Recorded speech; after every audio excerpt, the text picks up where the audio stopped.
You close your eyes and everything fades.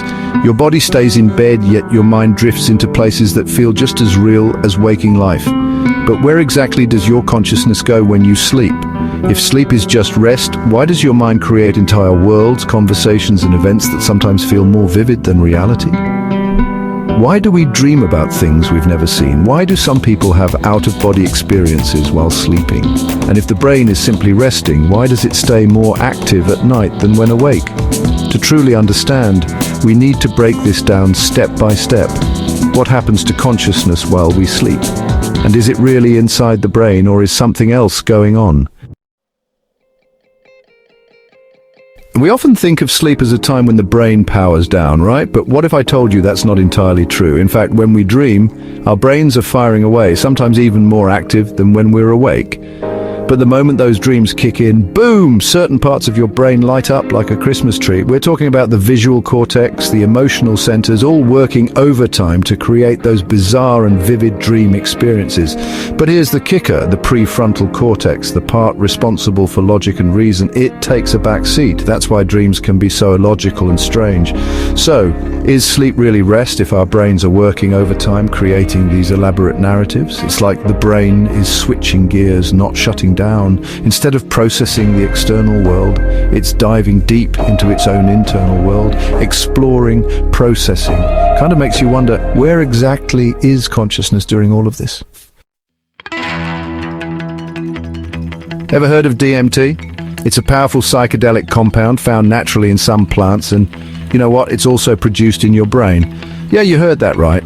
And the really wild part, scientists believe our brains release DMT when we dream, specifically during REM sleep. Now, DMT is known for causing these intense, vivid, often otherworldly experiences. Sound familiar? People who've taken DMT describe seeing strange landscapes, encountering entities, even feeling like they're tapping into hidden knowledge. So are dreams just our brains taking a little psychedelic trip every night? Are we all experiencing a kind of chemically induced hallucination? Or could it be that these chemicals are unlocking something deeper, allowing our consciousness to perceive realities beyond our normal waking state? We've all had those weird dreams that feel strangely real, but some people report dreaming about events before they happen, and not just general stuff, but specific details. I'm talking about precognitive dreams. It's like glimpsing the future. Now, I know this sounds like something out of science fiction, but there have been documented cases. Abraham Lincoln, for example, reportedly dreamt of his own assassination. If dreams are just random neural firings, how do we explain this? Could it be that during sleep, our consciousness is somehow untethered from time, able to access information from the past, present, and future? Imagine this. You wake up in the middle of the night, but you can't move. You're completely aware, but your body is frozen, and then you feel it, a presence in the room with you. This is sleep paralysis, and it's one of the most terrifying experiences a person can have. It's like being stuck between two worlds, the waking world and the dream world. What's fascinating is that people across cultures with different beliefs describe similar hallucinations during sleep paralysis. Shadow figures, a crushing pressure on the chest, a sense of being watched. Could it be that sleep paralysis isn't just a brain malfunction, but a brief glimpse into another reality? Most of the time, we're just passengers on the dream train, right? Along for the ride, no matter how wild it gets. But what if you could be the conductor? That's lucid dreaming, becoming aware that you're dreaming while you're in the dream. And not just aware, but able to control the narrative, the environment, even the laws of physics within the dream. It's like becoming the architect of your own subconscious world. Studies show that during lucid dreaming, the prefrontal cortex, the part of the brain responsible for self-awareness, lights up. So even in this dream state, a part of you remains awake, observing, directing. Maybe it's a skill we can develop, a way to explore the vast potential of our minds. Ever have one of those dreams that felt like it lasted all night, only to wake up and realize barely any time had passed? That's because time in the dream world doesn't quite follow the same rules as time in waking reality. Scientists have actually studied this. And it turns out that during REM sleep, our brains operate on a different internal clock. It's like our consciousness shifts gears, moving into a realm where time is fluid, malleable.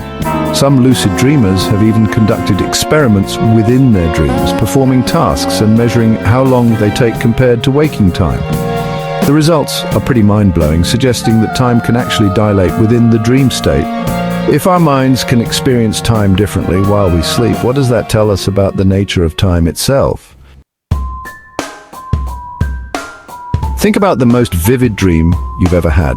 The detail, the landscapes, the characters. Some dreams are so intricate, so internally consistent, they feel like visiting another reality. And maybe, just maybe, they are. Quantum physics proposes the existence of the multiverse, an infinite number of parallel universes coexisting alongside our own. What if dreaming could be our bridge to these other realities? What if, when we dream, our consciousness is free to explore these parallel dimensions, experiencing different versions of ourselves, different timelines, different possibilities? We've all been there, right? You wake up from this incredible dream feeling like you've just lived 1,000 lives and you're sure you'll remember it forever. But then, as the day goes on, it fades. The details slip away like sand through your fingers. Why is that? Why do our brains work so hard to create these elaborate dream experiences, only to seemingly hit the delete button each morning? Some scientists believe it's a matter of memory processing.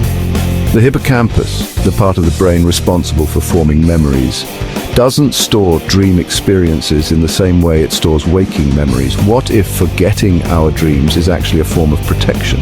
What if remembering every detail of every dream would blur the lines between reality and fantasy, making it difficult to function in the waking world? Let's talk about death, or at least the dream version of it. We've all heard the myth, if you die in a dream, you die in real life.